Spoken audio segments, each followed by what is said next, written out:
আর এই মুহূর্তে নজর রাখতেই হচ্ছে কমিশনকে তামাশা তো হাইকোর্টের কলেজ অধ্যাপকদের প্রিজাইডিং অফিসার করায় মামলা। আরো ডিটেইলে বিষয়ে আপডেট নেব, অর্ণব রয়েছে আমার সঙ্গে। অর্ণব, দেখো, কলকাতা হাইকোর্টে বিচারপতি কৃষ্ণা রাওয়ের বেঞ্চে মামলা করেন এক কলেজের অ্যাসোসিয়েট প্রফেসর, এবং তিনি বলেন তিনি গ্রুপ এ ক্যাডারের অফিসার, এবং 2010 সালের যে নির্দেশিকা কমিশনের রয়েছে সেক্ষেত্রে এই গ্রুপ এ ক্যাডারের অফিসার কখনো ভোটের দিন অর্থাৎ পোলিং স্টেশনে তাদের ডিউটি পড়ে না, কিন্তু সেখানে প্রিজাইডিং অফিসার তাকে করা হয়েছে। শুধু তাই নয়, মাইক্রো অবজারভারের ট্রেনিং দেওয়ার পরে তাকে প্রিজাইডিং অফিসার মানে মাইক্রো অবজারভার করা হচ্ছে কাদের, যারা স্টেনোগ্রাফার বা এই ধরনের পদমর্যাদার। অথচ যারা গ্রুপ এ অফিসার তাদের যেখানে সেক্টর অফিসার বা তারও উঁচু জায়গাতে ডিউটি পাওয়ার কথা, তাদের পোলিং স্টেশনে প্রিজাইডিং অফিসার করা হচ্ছে। এই পুরো বৈষম্যমূলক আচরণ নিয়ে মামলা, এবং কমিশনের 2010 সালের 2 ফেব্রুয়ারি মাসের বিজ্ঞপ্তি, সেই দুটোকে হাতিয়ার করে মামলা করা। বিচারপতি কৃষ্ণা রাও এক্ষেত্রে তিনি কমিশনকে তাদের এই সিদ্ধান্ত নেওয়ার পছনে কি কাজ করেছে তারই নথি পেশ করতে নির্দেশ দেন।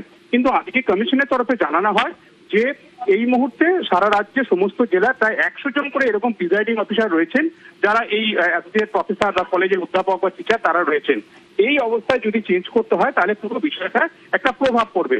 তখনই বিচারপতি বলেন যে নিয়মের কথা বলা হচ্ছে, সেই নিয়মে তো বিচারপতি তিনি নিজেও ভোটের কাজ করতে পারেন, অর্থাৎ তাকেও ভোটের ডিউটিতে যেতে হবে, তিনি যেতে প্রস্তুত। কিন্তু এটা কমিশনের কোথাও একটা তামাশা হয়ে যাচ্ছে না, যেভাবে পরপর বিজ্ঞপ্তি দিয়ে যাচ্ছে এবং একের এক বিজ্ঞপ্তি আরেক বিজ্ঞপ্তিতে সেটা চ্যালেঞ্জ করা হচ্ছে। এই পুরো বিষয়টা এবং সুপ্রিম কোর্টকে নির্দেশকে যেভাবে ব্যবহার করা হচ্ছে এই মামলাতেও, সেক্ষেত্রে কমিশনের এই বিষয়টা নিয়ে আদালত কিছুটা হলো অখুশি, এবং একদিনের সময় দেওয়া হয়েছে, কালকে আবার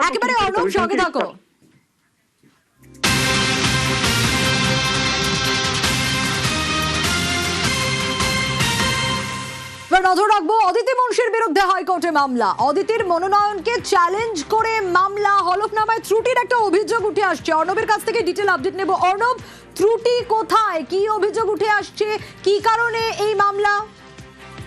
দেখো, ভোটে প্রার্থী হিসেবে মনোনয়ন দাখিল করতে গেলে প্রত্যেক প্রার্থীকে হলফনামা দিতে হয়, সেখানে তার স্থাবর অস্থাবর সম্পত্তি এবং বিভিন্ন বিষয় সেগুলিকে রাখতে হয়, এবং সেই বিষয় এই যে মনোনয়ন দাখিলের হলফনামা পেশ করা, সেই হলফনামা কোনো প্রার্থী সেটা কোনো নোটারির সামনে ফিজিক্যালি প্রেজেন্ট থেকে তিনি সেটা দিতে পারেন, অথবা কোনো ম্যাজিস্ট্রেটের সামনে তিনি ফিজিক্যালি প্রেজেন্ট থেকে দিতে পারেন। এক্ষেত্রে রাজারহাট গোপালপুর বিধানসভার একজন নির্দল প্রার্থী কলকাতা হাইকোর্টের বিচারপতি কৃষ্ণা রাওয়ের বেঞ্চে জরুরি ভিত্তিতে মামলা দায়ের করার অনুমতি চান, এবং তিনি বলেন যেভাবে হলফনামা দাখিল করেছেন তৃণমূল কংগ্রেস প্রার্থী অদিতি মুন্সি, সেই হলফনামা দাখিলের মধ্যে একাধিক ত্রুটি রয়েছে এবং এই হলফনামা কখনোই বৈধ হতে পারে না।